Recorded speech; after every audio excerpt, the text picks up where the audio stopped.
Gammadi gammadu Maariyaama dako garaa keetti baatee qoricha lubbuu koo sanyii see keessaati kan filamte gadoof qabummaa keen Waaqaan jaallatamte. Gammadi gammadu Maariyaama dako garaa keetti baatee qoricha lubbuu koo sanyii see keessaati kan filamte gadoof qabummaa keen Waaqaan jaallatamte. Gammadi gammadu Maariyaama dako garaa keetti baatee qoricha lubbuu koo sanyii see keessaati kan filamte gadoof qabummaa keen Waaqaan jaallatamte.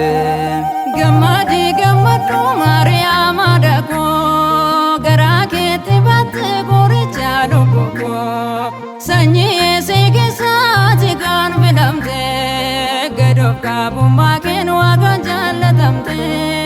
Mootiin biyya lafaa sirraa kan dhalate gadoof deebisuudhaan simboo kee jaallate nama ta'uudhaaf dursa siin filate qomoo Daawit keessaa bultoo siin argate.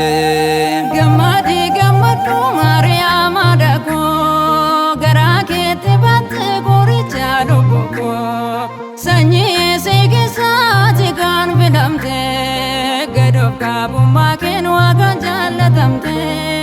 Cubbuun ilmaan Addaam kan si bira geenye ilma kee yoo deessuus dhiphinaan hin deenye akkuma raajonni darban dubbatanii qulqullummaa keetiin deesse durbummaane. Gammadi gammadu Maariyaama dako garaa keetti baatee qoricha lubbuu koo sanyii see keessaati kan filamte gadoof qabummaa keen Waaqaan jaallatamte. Kan Museen si argee tulluu Siinaa irratti biqiltuun gubannee baatoo si dhaate bidiruu Nohiidhaa mana qulqullummaa siin miliqne amnee badiisaa hundumaa. Gammadi gammadu Maariyaama dako garaa keetti baatee qoricha lubbuu koo sanyii see keessaati kan filamte gadoof qabummaa keen Waaqaan jaallatamte.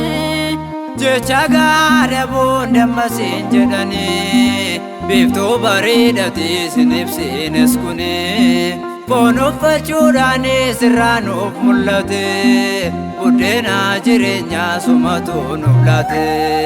Gammadi gammadu Maariyaama dako garaa keetti baatee qoricha lubbuu koo sanyii see keessaati kan filamte gadoof qabummaa keen Waaqaan jaallatamte. Gammadi gammadu Maariyaama dako garaa keetti baatee qoricha lubbuu koo sanyii see keessaati kan filamte gadoof qabummaa keen Waaqaan jaallatamte.